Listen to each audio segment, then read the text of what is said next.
Começamos falando sobre Canadá. Sim, Canadá está com um chefe novo. Ou melhor, um subchefe, Tanguy, porque o chefe continua sendo Charles III. Registra-se isso. Tudo bem? Vamos nessa? Tudo bem, Daniel Souza? Vamos lá para esse bate-papo 810. Daniel Souza, mais uma vez, me fazendo trabalhar na segunda-feira de manhã. Fica aqui meu protesto, meu pedido de socorro. Mas já estamos aqui, né, Daniel Souza? Então, vamos gravar e deixa aqui as boas-vindas, Daniel, todo mundo que nos acompanha nessa live que a gente faz aqui no YouTube, de onde sai a gravação. E deixo também um abraço para o pessoal que ouve a gravação, ou que assiste a gravação no YouTube também, mas que ouve a gravação pelo podcast, em qualquer aplicativo que seja. Sejam todos muito bem-vindos para mais essa semana do Petit Jornal. Daniel Souza, temos agora, como você disse, um novo primeiro-ministro no Canadá.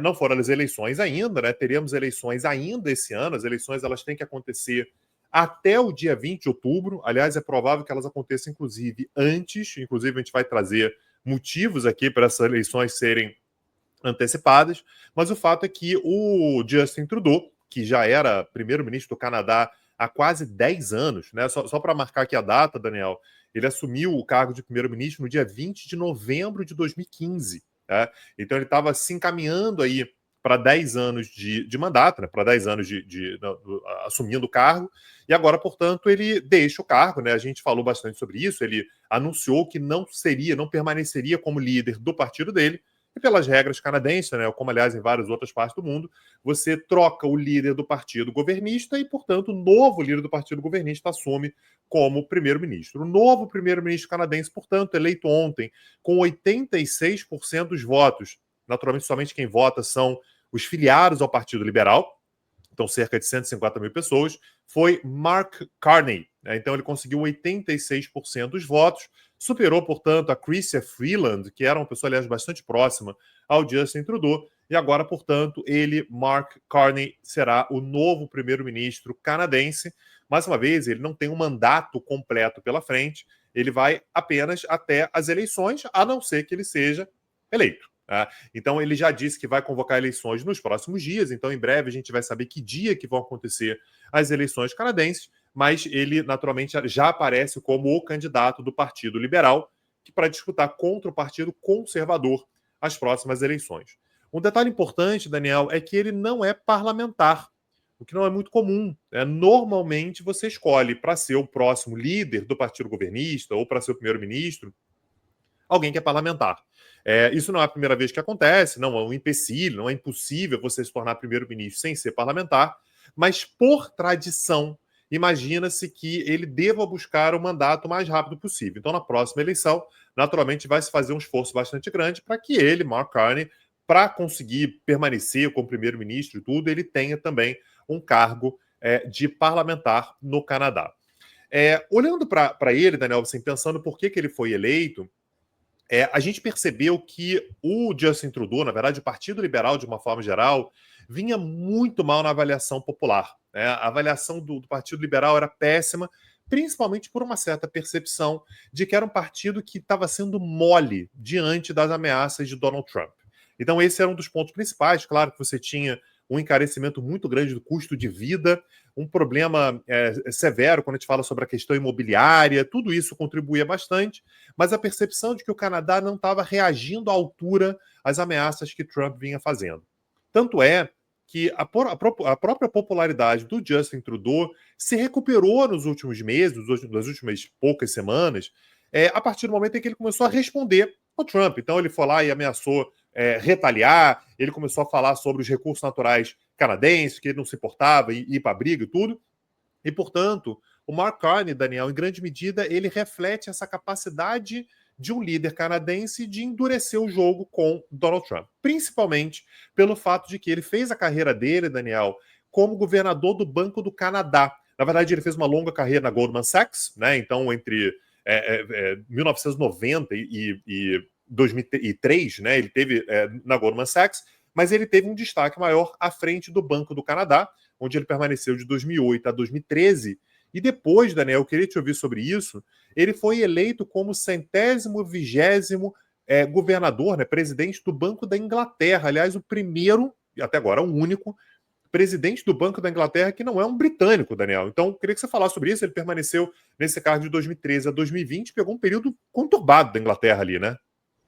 Foi exatamente isso, Tang. Quer dizer, ele começou, na realidade, como um executivo do mercado financeiro, teve ali uma atuação muito sólida durante o Goldman Sachs, durante a sua presença no Goldman Sachs, e depois avançou para a regulação, e de regulação seja através de uma dinâmica bancária, de uma regulação bancária, ou através da política monetária de maneira mais estrita.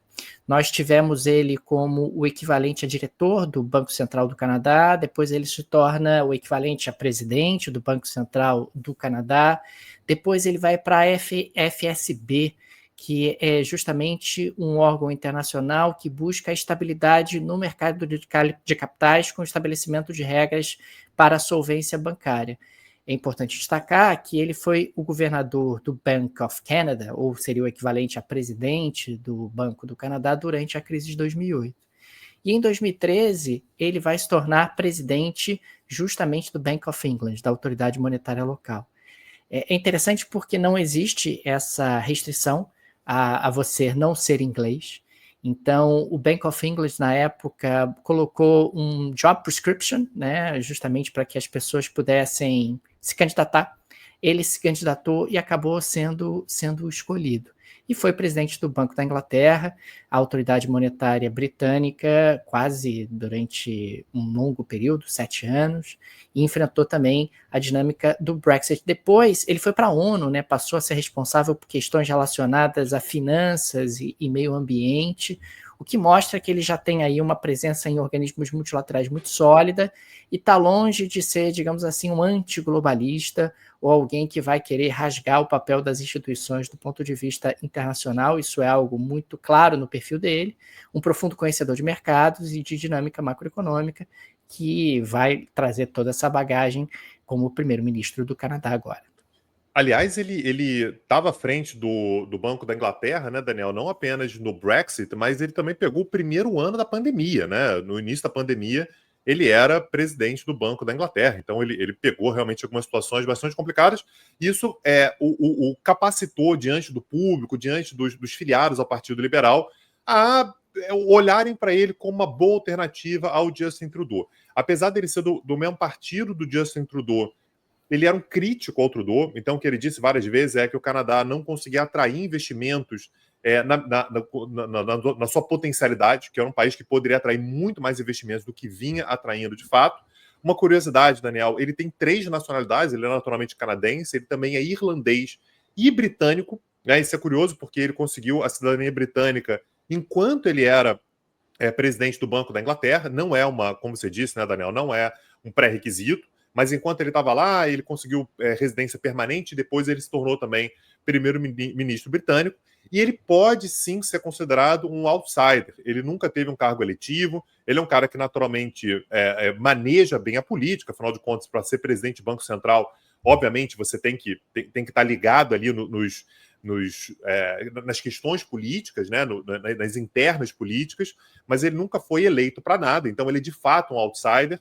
E a experiência dele nos bancos o coloca, e esse foi todo o argumento dele, como alguém que tem condições de bater de frente com o Donald Trump. Ele já falou, por exemplo, que pretende promover uma retaliação dólar por dólar contra os Estados Unidos.